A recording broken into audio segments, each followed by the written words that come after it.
नमस्कार साथियों, एक बार फिर से पुनः आप सभी का स्वागत है हमारे इस सामान्य जीके के प्रैक्टिस सेट भाग 2 में, जहां पे हम आपके लिए महत्वपूर्ण प्रश्नों का संग्रह हम लाते रहते हैं, जिनमें से है छत्तीसगढ़ जीके से 10 प्रश्न, ऑल इंडिया जीके से 10 प्रश्न, कंप्यूटर जीके से 5 प्रश्न और हिंदी सामान्य ज्ञान से 5 प्रश्न। इसी तरह की जो है, और ये जो आने वाले सभी एग्ज़ाम के लिए बहुत ही उपयोगी है। चाहे सीजी पुलिस की बात करें, डाटा एंट्री ऑपरेटर, पटवारी, छात्रावास अधीक्षक, वन विभाग, सीजीपीएससी से छत्तीसगढ़ व्यापम, लगभग छत्तीसगढ़ में होने वाले सभी एग्ज़ाम के लिए बहुत ही महत्वपूर्ण है, क्योंकि सभी से यहाँ पे प्रश्न पूछे जाते हैं। तो चलिए आज भाग 2 के जो वीडियो की शुरुआत कर लेते हैं। अगर आप हमारे चैनल पर नए हो तो चैनल को सब्सक्राइब जरूर कर लेना, बेल आइकन जरूर दबा देना, ताकि आपको आने वाली सभी वीडियो की नोटिफिकेशन मिलती रहेगी। आई होप कि ये वीडियो आपको पसंद ज़रूर आएगा। इसके लिए आप लाइक ज़रूर करना और शेयर ज़रूर करना। वीडियो को अंत तक ज़रूर देखिएगा। प्रश्न किस लेवल के हिसाब से आप ये भी देख सकते हैं। हम सामान्य प्रश्न भी रहेंगे और थोड़ा सा अलग लेवल का प्रश्न भी रहेगा। तो आइए वीडियो की शुरुआत कर लेते हैं। तो साथियों, ये है प्रश्न। पहला जो है छत्तीसगढ़ जीके से है, देख लेते हैं। पहला छत्तीसगढ़ जीके से पहला प्रश्न है, छत्तीसगढ़ की मैकल श्रेणी की पहाड़ियों में सबसे ऊंची चोटी कौन सी है? ऑप्शन ए है देवगढ़, बी है लाफागढ़, सी है रायगढ़, डी है बदरगढ़। तो मैकल श्रेणी, तो इनका जो है सबसे ऊंची चोटी जो है मैकल श्रेणी में वो है ऑप्शन डी बदरगढ़ है। और आपको बता देता हूँ, ये जो मैकल श्रेणी जो आता है वो राजनांदगांव, कवर्धा, बिलासपुर इस एरिया में पड़ता है। ये मैकल श्रेणी की पहाड़ियाँ, ठीक है। और इसमें जो ऊंची चोटी की बात करें तो बदरगढ़ है। आपको यहाँ पे डिटेल मिल जाएगा। बदरगढ़ जो है छत्तीसगढ़ की तीसरी सबसे ऊंची चोटी है, जिसकी ऊंचाई लगभग 1176 मीटर है, और ये जो है कवर्धा ज़िले में पड़ती है। हालांकि तीनों राजनांदगांव, कवर्धा और बिलासपुर में ये जो पहाड़ों का पूरा श्रृंखला पड़ता है, और ये जो ऊंची चोटी है बदरगढ़ वो कवर्धा ज़िले में पड़ती है। ठीक है दोस्तों, ये भी आपको जानकारी अच्छे से आपको याद रखना है। चलिए अगला प्रश्न देखते हैं। पूर्व से पश्चिम तथा उत्तर से दक्षिण छत्तीसगढ़ राज्य का विस्तार क्रमशः है 360 180 किलोमीटर, 435 700 किलोमीटर, 420 680 किलोमीटर, या इनमें से कोई नहीं। तो चलिए इसका राइट आंसर देख लेते हैं। तो इसका राइट आंसर है बी 435 किलोमीटर। ये पूर्व से पश्चिम और 700 किलोमीटर उत्तर से दक्षिण है। ठीक है, ऑप्शन बी इसका राइट आंसर हो जाएगा। 435 क्या है, वो पूर्व से पश्चिम की लंबाई है, और 700 किलोमीटर उत्तर से दक्षिण की लंबाई है। अगला प्रश्न है, राज्य में निम्नलिखित किन जिलों से होकर कर्क रेखा गुजरती है? ए कोरिया, बी सूरजपुर, सी बलरामपुर, या डी ये सभी। तो करेक्ट आंसर है ये सभी। कोरिया, सरगुजा और बलरामपुर, इन तीनों जगह से जो है कर्क रेखा गुजरती है। ठीक है, ये आपको याद रखना है। निम्नलिखित में से किस पाठ को छत्तीसगढ़ का बगीचा कहा जाता है? मैन पाठ, जारंग पाठ, पंडरा पाठ, या इनमें से कोई नहीं। तो इसका राइट आंसर हो जाएगा सी पंडरा पाठ। पंडरा पाठ को जो है छत्तीसगढ़ का बगीचा कहा जाता है। चलिए देख लेते हैं पंडरा पाठ के बारे में। पंडरा पाठ जो है ये जशपुर ज़िले में है। राजपुरी जलप्रपात इस पंडरा पाठ में आपको पड़ेगा। खुर्जा पहाड़ी से ईब और बखौना पहाड़ी से कन्हार नदी का उद्गम होता है, ये भी पंडरा पाठ में आपको मिलेगा। और इस इलाके में जो है चाय इलायची का उत्पादन किया जाता है। ठीक है, ये भी जानकारी आपको नोट करना है। 5वां नंबर प्रश्न है, छत्तीसगढ़ का सबसे पूर्वी जिला कौन सा है? जशपुर, बलरामपुर, रायगढ़, महासमुंद। देख लेते हैं चारों ऑप्शन में से कौन सा सबसे पूर्वी जिला है। ठीक है, तो इसका आंसर हो जाएगा ए जशपुर। जशपुर जो है सबसे पूर्वी जिला है। 6वां नंबर की बात करें, छत्तीसगढ़ का सबसे दक्षिणी जिला कौन सा है? तो दक्षिणी जिला में बीजापुर, सुकमा, बस्तर, दंतेवाड़ा। तो इसका देख लेते हैं। दक्षिणी जिला की बात करें तो सबसे दक्षिणी जिला ऑप्शन बी सुकमा है। ठीक है, छत्तीसगढ़ का सबसे पश्चिमी जिला कौन सा है? राजनांदगांव, कवर्धा, बीजापुर, इनमें से कोई नहीं।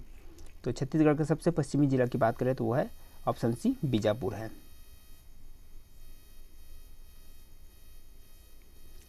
छत्तीसगढ़ का सबसे उत्तरी जिला कौन सा है, यानी कि सबसे उत्तर में कौन सा जिला है?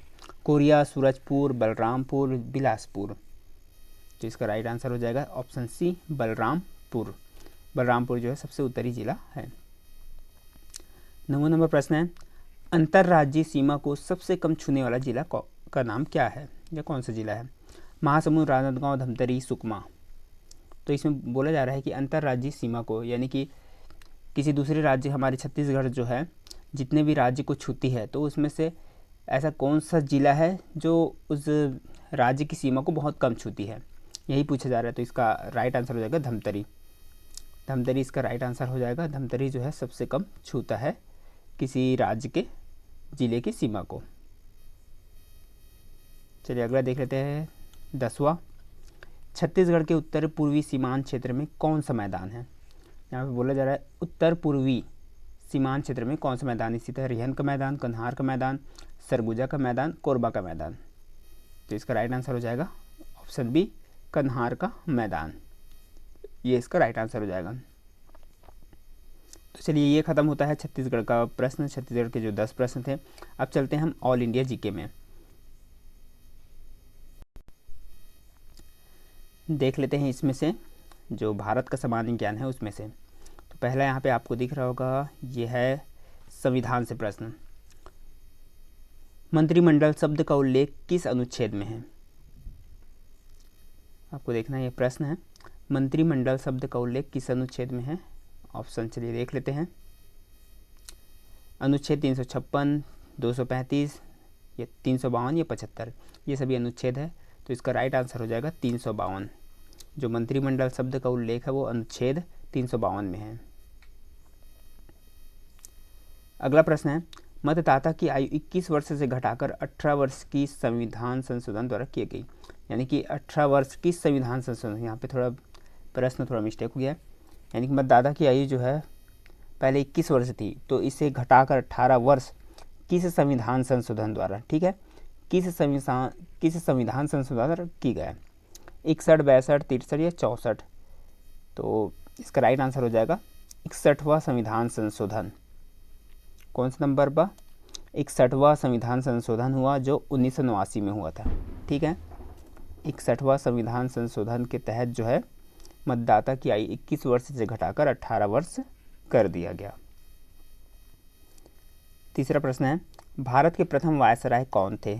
ऑप्शन ए है लॉर्ड कैनिंग, बी है वारेन हेस्टिंग्स, सी वेलेस्ली, डी इनमें से कोई नहीं। तो भारत के प्रथम वायसराय इसकी बात करें तो वो है लॉर्ड कैनिंग थे, ठीक है। ऑप्शन ए इसका राइट आंसर हो जाएगा। बंगाल के पहले गवर्नर कौन थे? A Warren Hasting, B Lord Canning, C Wellesley या डी इनमें से कोई नहीं। तो बंगाल के पहले गवर्नर यहाँ पे पूछा जा रहा है, तो वो थे वारेन हेस्टिंग। ए इसका राइट आंसर हो जाएगा। बंगाल के पहले गवर्नर वारेन हेस्टिंग्स थे। भारत देश के नाम जो है भारतवर्ष का सबसे पुराना जिक्र किस पुस्तक में है? जो भारत देश का नाम जो है भारतवर्ष, इसका जिक्र जो है सबसे पुराना जिक्र किस पुस्तक में है? ऋग्वेद, महाभारत, श्रीमद् भागवत गीता या अष्टाध्यायी?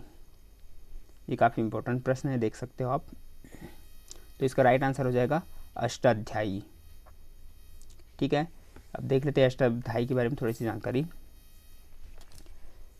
हमारे देश भारत का नाम सबसे पुराना जिक्र पाणिनि की पुस्तक अष्टाध्यायी में मिलता है हमको। ये जो अष्टाध्यायी है वो पाणिनि की पुस्तक है। छठवां प्रश्न है, पिट आवास के साक्ष्यों की खोज किस स्थान पर की गई है?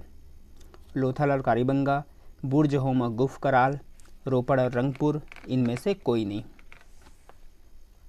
ठीक है। आप ये प्रश्नों को अच्छे से देख सकते हो, समझ सकते हो। इसके बाद आप अपना आंसर अब देख सकते हो। अगर आपको पहले से पता है तो ये भी बहुत अच्छी बात है। इसे पता चल जाता है कि अगर आपको पहले से पता है यानी कि आपकी तैयारी अच्छी है, ठीक है। अब इसका आंसर देख लेते हैं। बी बुर्ज होम और गुफ करार, यहाँ पे जो है पिट आवास के साक्ष्यों की खोज की गई। 7वां है निम्न में से कौन से देवी देवता ऋग्वैदिक काल से संबंधित थे। यहाँ पे देखना है पुरंदर, वरुण, सावित्री, उषा या ये सब। कौन से देवी देवता जो है ऋग्वैदिक काल से संबंधित थे, तो ये सब हो जाएंगे। ठीक है, इंद्र, वरुण, पुरंदर, उषा, सावित्री, आश्विन, मारुत आदि प्रमुख देवी देवता ये सभी जो है ऋग्वैदिक काल से संबंधित हैं।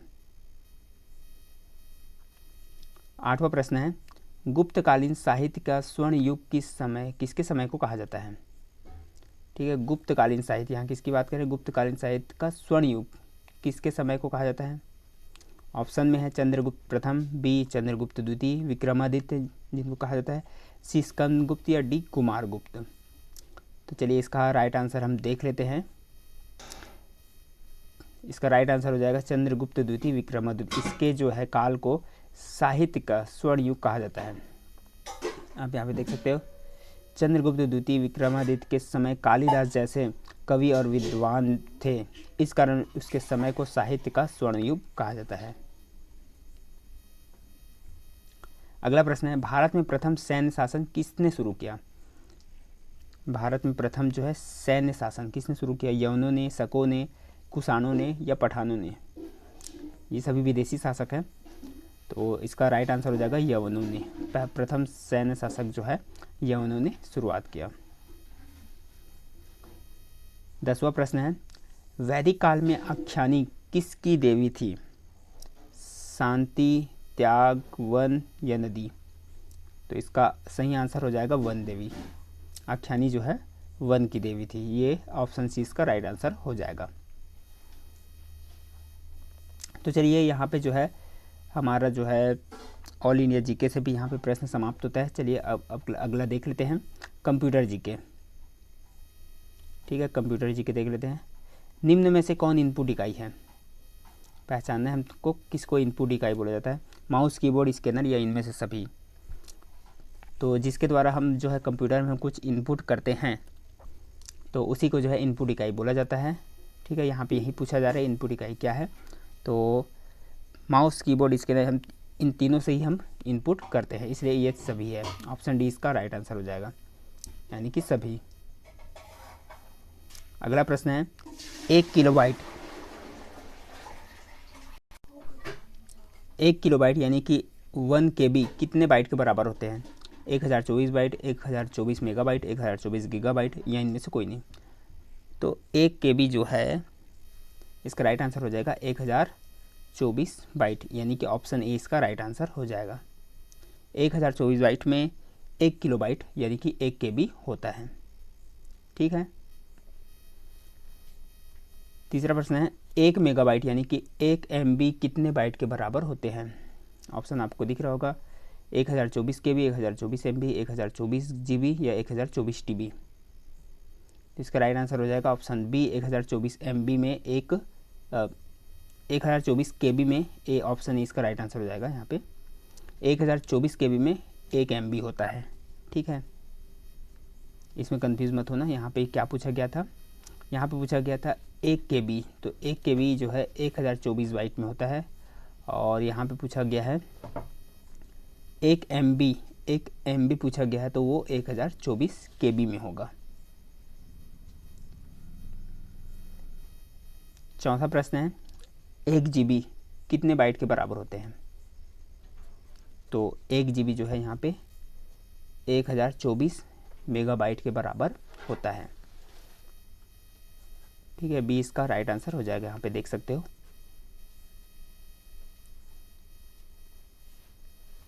पांचवा प्रश्न है कंप्यूटरों में प्रयुक्त IC चिप बनते हैं क्रोमियम से, आयरन ऑक्साइड से, सिल्वर से या सिलिकॉन से। तो इसका राइट आंसर हो जाएगा ऑप्शन डी सिलिकॉन से। जो कंप्यूटर में प्रयुक्त IC चिप होती है वो सिलिकॉन से बनती है। चलिए ये हो गया कंप्यूटर का जो है 5 प्रश्न। अब अगला देखते हैं हम हिंदी सामान्य ज्ञान, हिंदी व्याकरण से प्रश्न आते हैं, तो उसको देख लेते हैं हम। यहाँ पे वर्णों के समूह को क्या कहते हैं। ए समूह शब्द, बी संयुक्त शब्द, सी वर्णमाला, डी इनमें से कोई नहीं। तो वर्णों के समूह को क्या कहते हैं, सी वर्णमाला इसका राइट आंसर हो जाएगा।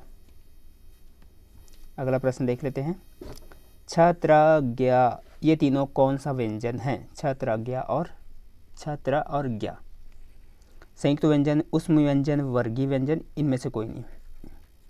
तो इसका राइट आंसर हो जाएगा ऑप्शन ए, संयुक्त व्यंजन। ये तीनों क्या है? संयुक्त व्यंजन कहलाते हैं। अगला प्रश्न है, पुस्तक कौन सा शब्द है? तद्भव, तत्सम, देशज या विदेशज। तो इस तरह से बहुत सारे प्रश्न आते ही हैं, ये श्योर है। तो हमको जितने ज़्यादा हम इसके बारे में जाने उतना ज़्यादा हमारे लिए फ़ायदेमंद होगा। तो देख लेते हैं पुस्तक कौन सा शब्द है। ऑप्शन बी, तत्सम शब्द है। पुस्तक कैसा शब्द है? तत्सम। फूल कौन सा संज्ञा है? हमको ये पता करना है, फूल जो है कौन सा संज्ञा है? समूहवाचक संज्ञा, जातिवाचक संज्ञा, व्यक्तिवाचक संज्ञा, भाववाचक संज्ञा। तो फूल कैसा संज्ञा है? वह है जातिवाचक। फूल जातिवाचक संज्ञा है। ठीक है, ये याद रखना। मैं कौन सा पुरुष है? यहाँ पे ये पूछा जा रहा है मैं जो शब्द है ये कौन सा पुरुष है?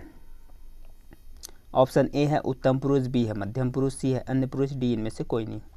तो मैं जो हो जाएगा, यहाँ से पता चल रहा है ए उत्तम पुरुष है। मैं कैसा पुरुष है? उत्तम पुरुष है।